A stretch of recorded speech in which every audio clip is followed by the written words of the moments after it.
mo? Ayan o. Diba? Nagtagtag ng ilaw eh.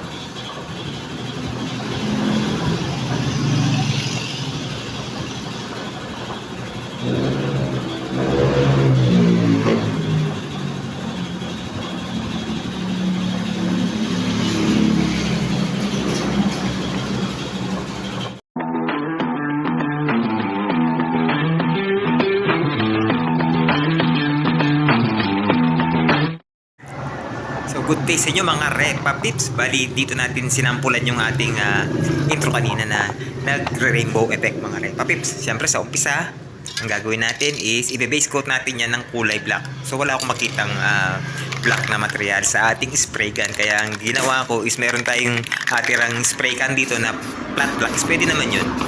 Sample lang naman ito mga Repa Pips. Need lang natin na i-base black muna itong ating sample bago natin ito applyan ng nag-rainbow effect mamaya.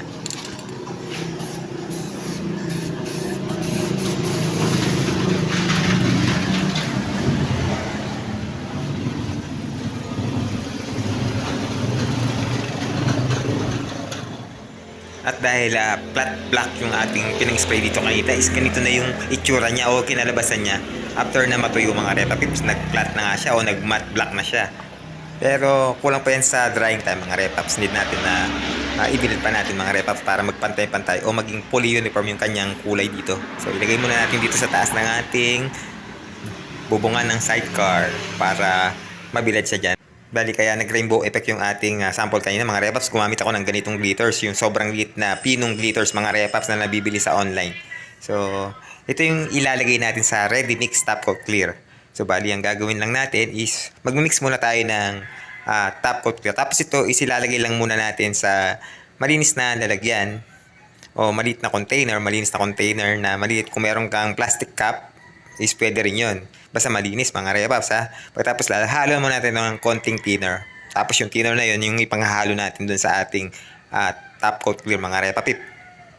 Bali, tantahan lang yung gagawin natin kasi napakalit lang naman yung project na ginagawa natin. So sa at least siguro wala mang 1 grams itong ibubuhos natin dito. Pagkatapos is lalagyan natin ng thinner. Ayan o.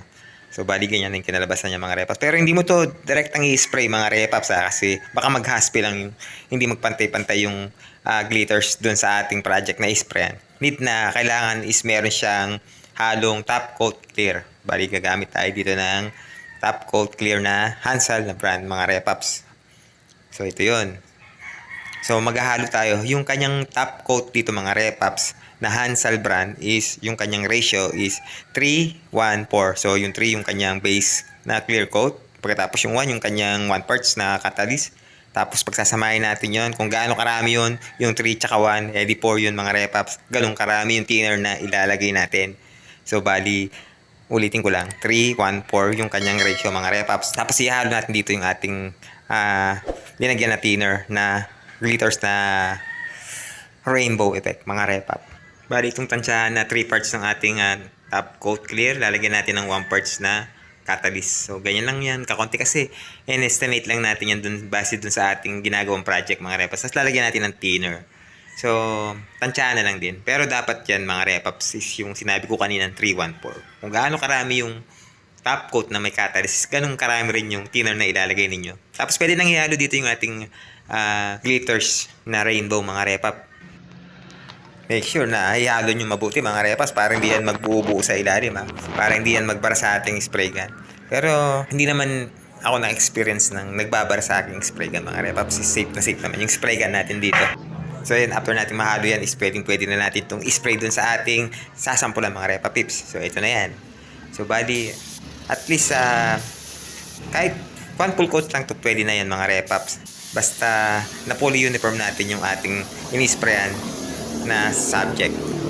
Pagkatapos ito ay papatuin lang natin ito ng at least 15 minutes. Tapos itatapot clear natin syempre nang wala ng glitters.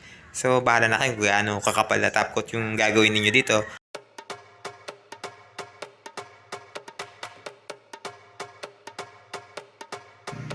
Yan.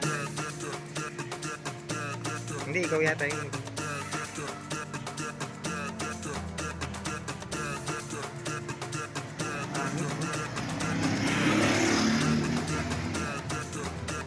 para daw na. Ayan. Ang dami kasi nilagay mo eh. Lahat konti lang yun. Oh.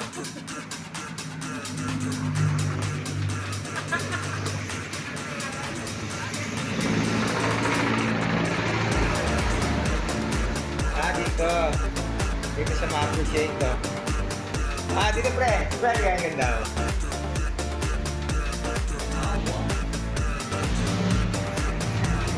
Dito ko siya ma-appreciate to. Dito na pero marami pa rin siya. Dapat konti lang na. Naparami lang talaga. Yan.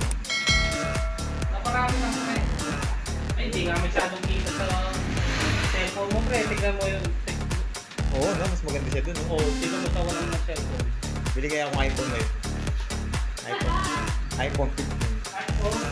iPhone. Galing, oh.